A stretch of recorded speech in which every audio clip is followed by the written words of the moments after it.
Caros espectadores, bem-vindos a uma jornada fascinante pelo mundo dos animais raros do nosso planeta. Neste documentário, exploramos os cantos mais remotos e exuberantes da natureza, onde criaturas extraordinárias habitam em segredo. Começamos nossa jornada com o elusivo axolote, um anfíbio mexicano que parece ter saído de um conto de fadas. Conhecido como o monstro aquático, o axolote é verdadeiramente um tesouro da biodiversidade, com sua aparência única e fascinante.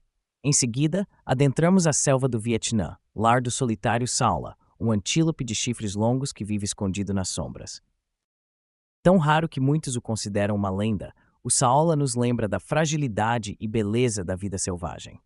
Na misteriosa floresta de Madagascar, encontramos o aiai, um primata com dedos alongados, que é considerado um mensageiro entre os mundos dos vivos e dos espíritos.